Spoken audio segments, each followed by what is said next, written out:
those who say no. Those who say yes have, of course, as much right to say as those who say no. But in a free society, only those who say no require the shield of the rights of liberty. In an authoritarian society, however, they run the risk of being sent to jail. Yes, there is a third kind of writer, he who says nothing. But the writer who says nothing will be as a ghost passing in the night. He has ignored the saying, for a writer, it is better to be silenced than to be silent. Now, to talk about a context around this statement would be Dr. Rolando Tolentino, who will speak on the freedom of information in this country. Professor Tolentino is Dean of the UP College of Mass Communication. He is also a faculty member of the UP Film Institute and a fellow at the UP Institute of Creative Writing. He is a member of the Manunuri ng Pelikulang Pilipino and chairs the Congress of Teachers and Educators for Nationalism and Democracy. So let's listen to Professor Roland. Magandang hapon sa ating lahat. I'm especially privileged to be talking about the history of this idea, the freedom of information, something which I came across that is really rooted on S.P. Lopez's pronouncements and even early study. I'm also privileged to be joined by two strong women journalists and the organizations that you represent, which are also staunch advocates of this freedom of information. Marami na nababanggit kanina tungkol sa democratic governance, democratic consultation, constituent university system, etc. And ang naka-hinge ito lahat talaga sa idea ng access to information. At quite crucial ang place ni S.P. Lopez dito sa idea nito. Sa pelikulang Ora Pro Nobis, ang mag-asawang si Jimmy Cordero na ginampanan ni Philip Salvador at Trixie ni Dina Bonnevie ay hinahanap ang binukot na si Esper at ang anak nitong lalaki. Pinangunahan ang kultura ng impunity sa kasalukuyan, dinampot ng nakasibilyang militar ang makina sa kalye habang palabas ng korte at kinakapanayam ng mga journalists. Nagtungo pa sina Jimmy at Trixie sa karaniwang pinupuntahan kapag may dinudukot. Si Jimmy ay kinalayang political detainee sa pagpasok ng administrasyon ni Cory Aquino at nagtungo sila sa detention camps ng militar, sina ng mga pulis at pati ang Arsobispo ng Manila. Isang opisyal na nagsabi na subukan na raw nila ang morgue. Walang makuhang sagot sina Jimmy at Trixie kung saan nakakulong ang dinampot na mag-ina. Ito yung excerpt sa series na naghahanap sila tungkol sa status nito mag-ina na to. So ito yung last scene. Ito yung last of the sequence. Stop it! Jimmy, ano ka ba? Ano ba nangyayari sa'yo? Ito yung last of the sequence na yung tungkol na ito sa pagdalo na sa Arsobispo.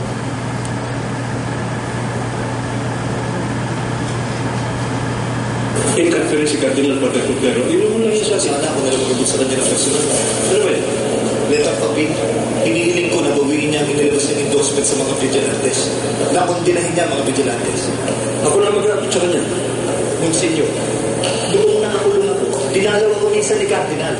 At sinabi niya sa akin na kung mangailangan ako ay huwag akong mag-atubiling lumapit sa kanya. Gusto ko lang siya makausap ng personal. Gusto kong ipaliwanag sa kanya ang nalalaman ko tungkol sa mga vigilante. Alam mo ang pag-iisip ng Cardinal sa bagay niya. Matibay ang kanyang paniniwala na ang vigilante group ay binubuo ng mga mamamayan na makadiyos at makatao at tutol sa mga kalupitan ng kilusang nagpapalaganap ng ateismo. At ang kanyang endorsement ay batay sa kondisyon na hindi gagamit ng armas sa mga vigilantes. Armado ang mga vigilantes mo, senyor. Ano ba naman kayo? Jimmy. Kailangan pa magpugutan ka nila ng ulo? Kailangan pa sinimpan nila ang kanila para matanggap yung katotohanan yan? Jimmy, wala lang natin muna yan. Baka mo pwede makipag-appointment na lang sa ibang araw. Father Cordero. Huwag niyo akong tawagin, Father. Alam niyo, hindi na ako pare. At kung katulad niyo rin lang ang namumuno sa simbahan, mabuti pa ang hindi na ako pare.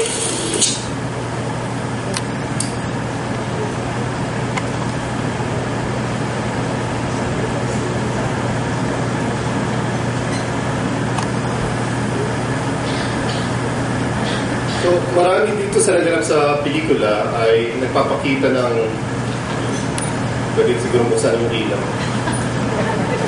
Marami sa karanasan, pelikula at lipunan ay maiibsan sana kung mayroon lamang batas hinggil sa freedom of information, ang pagkakaroon ng access sa datos at informasyon ng Estado. Bukod dito, bilang essential right ng bawat tao, ang FOI allows individuals and guards and groups to protect their rights. It is an important guard against abuses of mismanagement and corruption. Kinakailangan din ang freedom of information para magkaroon ng openness and transparency in the decision-making process ng gobyerno. For most part, nakabundle ang freedom of information sa pangkalatang Bill of Rights ng konstitusyon ng mga bansa sa right to information at iba pang karapatan. Kailangan pa rin ng isang FOI Act para sa katuparan ng karapatan ng Bill of Rights. Patunay na umuunlad at nagbabago ang FOI kahit na nandito na ito 200 years na ang nakakalipas.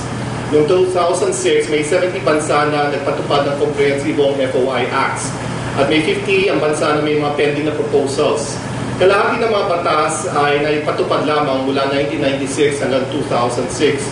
Kabilang sa mga benepisyo ng freedom of information ay ang mga sumusunod: demokratikong partisipasyon at pagkakaunawaan, proteksyon ng iba pang mga karapatan, gawing mas mabuti ang pagtatrabaho ng mga ahensya ng gobyerno, at pagtugon sa mga nakaraang kamalian. Katulad ng ginawang release ng information sa panahon ni Clinton regarding yung mga certain conspiracy acts ng US sa CIA halimbawa. Ang mga international laws naman ay naging batayan ay ang mga United Nations Convention Against Corruption, UN Human Rights, Rio Declaration tungkol sa access to environmental information at iba pa. Noong pang 1949, ang Sweden ay nagpasa na ng Freedom of the Press Act. Ang US nagpasa ng Freedom of Information Act noong 1966, South Korea ng 1996, Thailand 1997, Japan ng 1999, at India ng 2005. Sa Pilipinas, ang pagpupursige sa pagsasabatas ng FOI ay nagsimula lamang noong 1990s nang sinasabi si Senador Francisco Tatad ay nagmukhay ng bill na ang diin naman ay ang exemption sa kung ano ang sakop ng informasyon na may bahagi sa press at publiko. Ito ay tinanggihan ng mga grupo ng media advocacy at journalists. Naulit ang pagmumungkahi ng dating si House Speaker Prospero Nograles ay sumuporta sa isang consolidated FOI bill sa 14th Congress para lamang mamatay ang pagkakataon na mag-absent ang mga kongresista sa huling araw ng huling sesyon ng kanilang kongreso. Ginamit sa kampanya sa pagkapangulo ni Benigno Aquino III noong 2010 ang kanyang pagsuporta sa FOI, pero binawi ito. Nitong January 6, 2012, inaprubahan ni Aquino ang kanyang bersyon ng FOI na bill para sa diskusyon at aksyon sa ika-15 na Kongreso. Sa ulat ni Ana Marie L. Gonzalez, si SP Lopez ang inaunang naglunan ng FOI sa governance na bansa noong 1953 pa. Lopez, ayon ito sa kanyang report, Lopez was the Philippine Subcommission on Freedom of Information and of the Press. And that's when I developed a special concern for human rights in particular and freedom of information, he says. It was at this time, 1953, that he authored a lengthy report entitled Freedom of Information, a detailed survey of the extent of press freedom or the lack of it in several countries around the world. Gayunpaman, ang pangarap ni Lopez para sa materialisasyon ng FOI magsisimula lamang ng diskusyon dahil sa pagsasabatas nito ng 1990s at muli sa 2002 na ang grupo ng Civil Society Access to Information Network ay nagdiin ng pangangailangan ng batas hinggil sa FOI.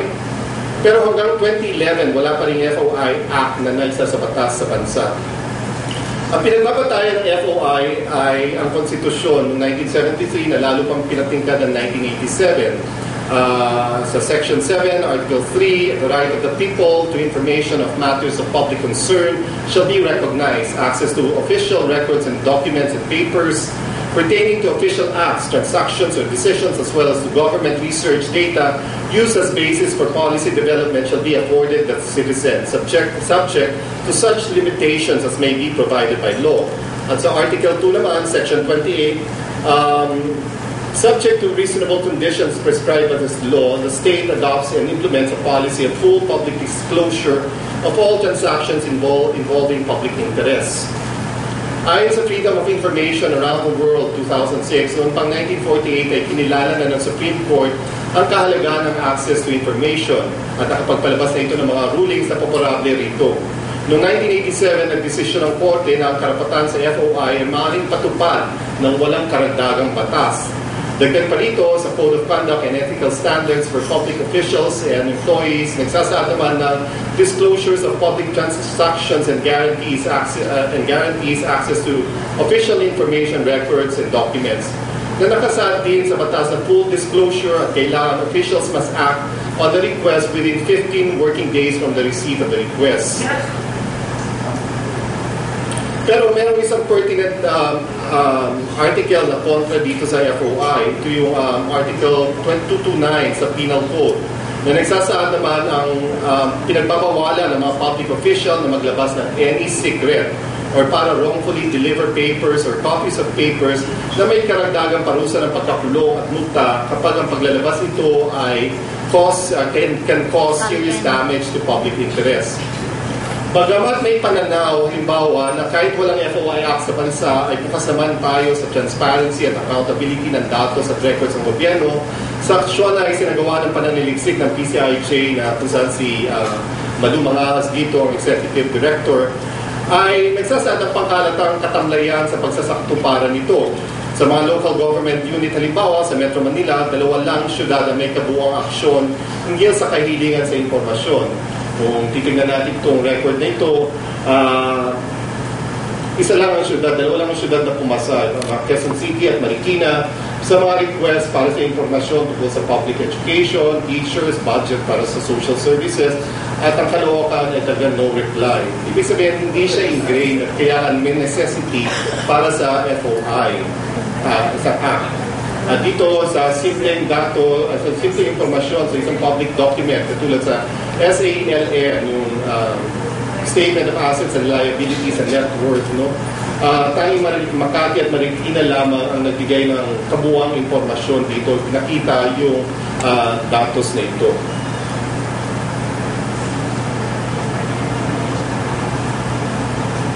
Pati ang opisina ng Pangulo, Ombudsman, Philippine National Police, Kongreso, Armed Forces of the Philippines ay restriktibo at hindi efisyente sa pagproseso at ng mga request para sa itong Statement of Assets, Liabilities, and Net Worth. Sa katunayan, maging si Aquino ay nanamlay na sa pagsuporta sa FOI, batay na rin sa nangyaring animosidad niya sa media. Noong July 21, 2011, sabi nito, the right to know carries with it responsibilities. Parang mga bata lang tingin niya sa atin. No?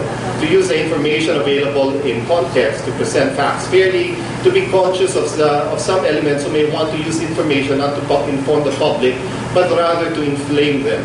Ayon pa sa kanya, a Freedom of Information Act sounds so good and noble. But at the same time, first of all, you notice that here in this country, there's a tendency of getting information and not really utilizing it for proper purposes. Dagdag pa rin niya sa forum sa pagtitipon ng mga business leaders sa Southeast Asia noong September 2011, there are so many people who always look the bottle half empty, or sometimes the half empty bottle even becomes a quarter. Mismo mga dyaryo naman daw ay nakapagpalahat naman ng kanilang mga opinyon. Let us have our people completely informed as mandated by the Constitution, but at the same time make sure the idea of little knowledge becomes a lot of danger. It doesn't happen in our country. Tandaan na ang ganitong pagbaling-baling na suporta at inisyatiba, pati na rin nandin sa konsultasyon sa lahat ng kinaukulan, at siya rin nagdidikta ng kalidad ng pagkaulan ng iba pang proposal sa batas tulad ng RH o Reproductive Health Bill. Ito ang tinatawag ng isang column ni Luis Chodor na estilo pulling teeth sa Administrasyong Aquino, o tila parating masakit at madugo ang siste sa pamamalakad nito. Noong Enero 2012, ito lamang, ay nakaugnay sa Open Government Partnership or OGP ni Barack Obama na sarili niyang initiative ito na naglalayo ng transparency, citizen engagement, and increased access to technology o yung essence of democracy na nagbago ng ihip ng hangin finally para kay Aquino. Naghain ng legislasyon si Aquino na tinatawag na People's Ownership of Government Information Bill o POGI bilang pagsasatupad ng FOI clause ideal ng OGP. Ayon kay Obama, around the world we're standing up for freedom to access information including free and open internet. Ang Pilipinas tulad ng iba pang 8 tagapagtaguyod na miyembrong bansa na by invitation only na klase ng club sa ilalim ng OGP ay requires countries to demonstrate some commitment to openness before they join, works to bring nations together on transparency, civic participation, and accountability.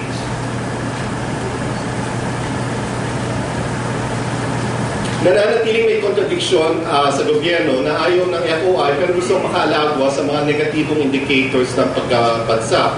Ayon sa Transparency International noong 2011, ang Pilipinas ay may rango 129 sa 183 na bansa sa Corruption Perception Index, which means yung number 1, yung pinaka-least corrupt, yung last ay pinaka-corrupt. Ay yung tama. Mula rin sa ranking na ito, sinasabi na ang bansa ay lumalabas sa bilang 52 sa pinaka-corrupt sa buong mundo. Sa World Audit of Democracy, ang bansa ay pang 62, number 1 ang pinakamataas sa democracy rank, pang 59 sa press freedom rank, at pang 101 sa corruption rank sa 150 na bansa sa buong mundo. Ang bansa rin ay co-rank na pang 94 na may matang 46. At kung ngayon ay nasa kategoryang partly free sa Global Press Freedom Ranking. Ngayon, sa dokumentaryo pag-telebisyon na produce ng ABC Australia, matutunghayan ang actual na hinanaing at dalamhati ni Concepcion Empeño, ina ng estudyante at aktivista mula sa UPC Karen. Kung sa Oro Nobis ay galit at bigati ng paunahing lalaking tauhan ng bumubunyang sa pagsasara ng mga informasyon sa mga opisinang dapat ay may hawak nito. Sa dokumentaryo ay ang kumbiksyon ng ina na umaasa at patuloy na kumilos para sa katarungan sa pagkawala ng kanyang anak.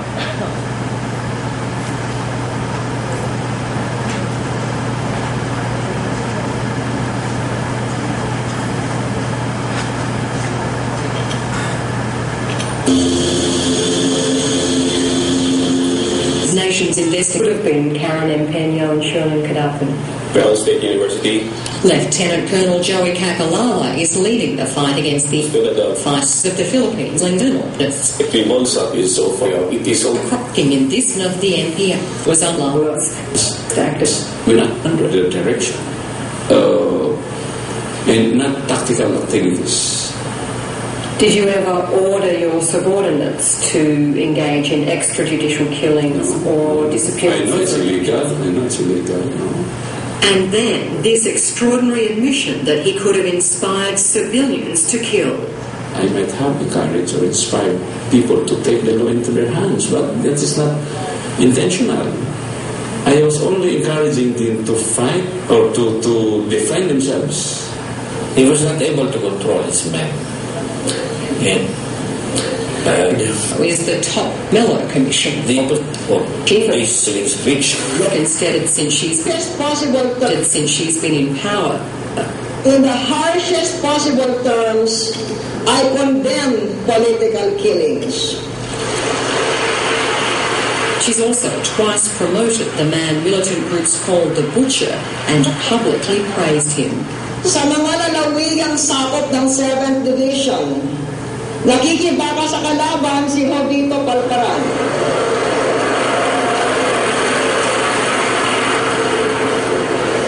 Hindi siya aatras hanggang makawala sa gabi ng kilabot ang mga pamayanan at makaahon sa bukang liwayway ng hustisya at kalayaan.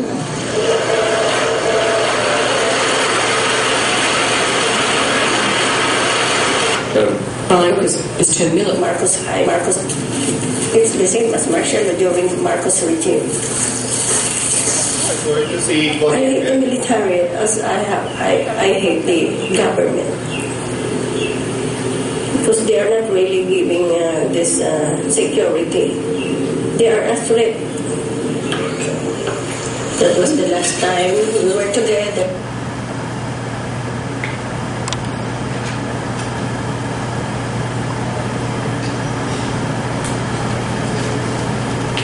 So, ang isang interesante sa dokumentaryo ay ang mismong papel ng media sa pagtataguyod ng FOI.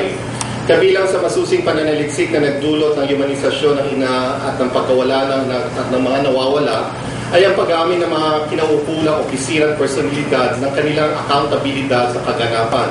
Si General Jovito Palparan, halimbawa, ay maming-maring na impluwensya niya, mga nasa ilalim sa kanya, na ilagay sa defense laban sa komunismo sa sariling mga kamay.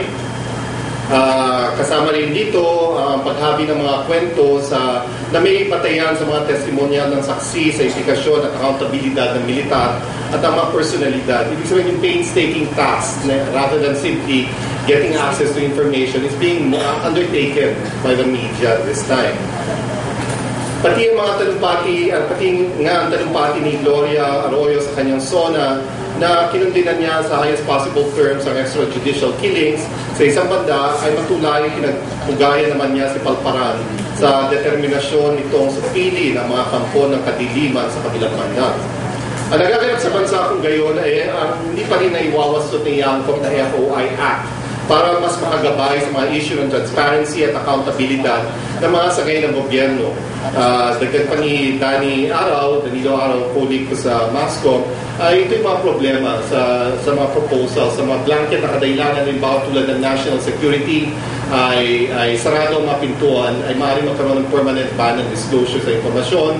Kakailanganin mo ng 15 working days para sa mga ibang data, samantala sa work ethics dito sa bansa na ito, sa journalism, ay hindi naman ganun enough yung investigation time. At mas mabilis ang panahon ng pagtugon sa mga ahensya ng gobyerno at yung walang clause for declassification ng mga informasyon na katulad ng panahon ng martial law, i-declassify nasa NICA, intelligence, katulad ng ginawa sa Latin America ng mga na-democratize, so-called na-democratize sa mga bansa. So, bilang ito yung huling section, ito naman ay yung papel ni SP Lopez at yung FOI. Bilang isang civil libertarian, si Lopez ay naniniwala sa pribileyo ng individual na karapatan sa otoridad para sa tunay na magampanan ng isang liberal na demokratikong lipunan. Palagi ko, nung nadeklara yung martial law at nag-intensify na talaga yung fascism sa bansa natin, yung Victoria Marcos, komplikado na naging posisyon ni Lopez bilang Pangulo ng UP. At ito ang batayan ng kanyang double speak sa yugto ng martial law na paratihang may pagtitimbang sa epekto ng kanyang sasabihin sa diktadurya at ang akadya niya bilang nananatiling realistikong santuaryo ng liberalism. Nagawa niya ipag-defend ang Diliman Commune halimbawa dahil walang batas militar sa panahon na yun. Pero nung nagbatas militar na ay quite limited yung option. So, ito yung sinabi niya halimbawa nung binuksan yung TV studio sa IMC pa dati. Ito yung kanyang idea. The principal thrust of the course of study of television, for example, should be to maximize the effectiveness of this medium as an instrument of national development and national unity. So parang makamarkos na rin yung kanyang rhetoric at this time. Yung klase din ng self-regulation na lamang dapat ang ginagawa ng media, pero yun naman ang kabin niya, self-regulation, kesa meron kang authoritarian regime na nag-govern ng media. Noong 1974, si Lopez ay malinaw na tumataak na sa martial law ni Marcos at ang posibilidad, kahit palimitado, ng liberal na tradisyon sa UP. Matatagpuan ni Lopez na ang kanyang pamumuno sa UP, lalo na sa panahon ng Diliman Commune noong 1971, ay hindi na maaari sa formal na deklarasyon at pagkaunlad ng martial law.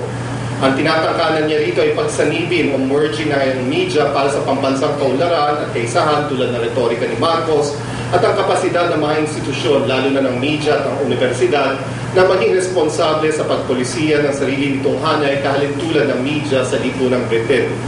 Gayunpaman, malinaw pa rin kay Lopez na ang national development cannot be left in the hands of the military or in the technocrats alone. It requires a mobilization of the intelligence and creative energies of all. Paunahin sa mobilisasyon para kay Lopez ay ang media na katulad ng pinalitan niyang Pangulo sa UP, si Carlos P. Romulo. Una siyang nagtrabaho bilang journalist bago naging diplomat, kahit pa nag-graduate si Lopez at ang universidad. Ito para sa kanya magtitiyak na may checks and balance, yung kapasidad na magkaroon ka ng medyo malayang media or self-regulation. Noong October 30, 1974, si Lopez ay bumikas ng talumpati sa East-West Center sa University of Hawaii na pinamagatang The Philippines Under Martial Law. Kapag binasa ang papel si Lopez para kay Marco, si Lopez, masasabi na ang katuwang na apologist si Lopez para kay Marcos. Naudlot ang pag-asa ng revolusyonaryong pagbabago ng mga mamamayan sa quick successions of reforms ay pinatupad daw ni Marcos tulad ng redistribution ng 180,000 na mga lupa sa 180,000 na dating mga kasama na magsasaka. Inauguration ng Pagtabaganda na nagdulot ng patubig sa lagpas na 80,000 hektarya sa gitnang Luzon at ang pagtatatag ng diplomatikong relasyon sa sosyalistang bansa na dating ng pangarap ni Lopez na naging dahilan pa rito ipalipat ni Diosdado Macapagal mula Foreign Affairs Secretary tungo sa isang posisyon sa United Nations. Sa ilalim ng tinatawag niya mapayapang demokratikong revolusyon ni Marcos. Para kay Lopez, matapos ang karanasan ng bansa sa revolusyon ni Marcos, ang martial law Philippine style ay nagtagumpay. Hindi na babalik ang mamamayan sa katiwalian ng lumang kongresyonal na kaayusan. Marahil ang tanging posibilidad ng subversyon hinggil sa martial law na sinambit ni Lopez hinggil sa pangangailangan tanggalin ito ay yung pangangailangan tanggalin ito. Palayain ng mga detinidong politikal at igalang kalayaan sa pamamahayag na duman napakaaga, 1974 ay pinapanawagan niya ng tanggalin ang martial law. So yun naman yung subversion pa rin ni Lopez. Para kay Lopez, only by being free can the media enhance their own credibility and perform the vital function of discussion and criticism which justifies their existence, a function which becomes all the more important the longer the revival of representative government is deferred. Noong 1973, binabanggit ni Lopez sa pambungad na talumpati sa National Convention ng Philippine Sociological Society. To overcome by fear would be to betray not only our academic mission, but also the trust of our society that has been placed in you, the intellectual leaders of the nation. As a university, men and women, you have accepted the solemn duty to pursue the truth wherever it may lead. Of course, the mission involves a certain risk, but whoever thought the truth, which is the noblest prize that life can bestow, can be had absolutely free for the asking without pain or sacrifice of any kind. Ibig sabihin, mukhang sa academic discourse na lang talaga, revolutionary of sorts si Lopez, pero pagdating sa kanyang political na rhetoric, kailangan niya ng manimbang. Nagkahiwalay na ang utopia ni Lopez sa papel ng akademiko at akademya na papangahas at nananatiling makabuluhang kontraryo sa utopia ng diktadoryang Marcos sa pilit din niyang pinaglilingkuran. Sa aking pakiwari, alam niya kanyang sinuong ng mga sangandaan nitong Via Crucis na kanyang tinak sa dulo ng kanyang professional na buhay. Noong Pasko ng 1974, namaalam si Lopez sa universidad at buong humilidad niyang sinabi, he asked for forgiveness for whatever failures or shortcomings he and his wife may have committed sa kanilang paglilingkod sa UP. Pinantay lang pala ni Lopez na magretiro sa UP para kitlin ang kanyang relasyon kay Marcos.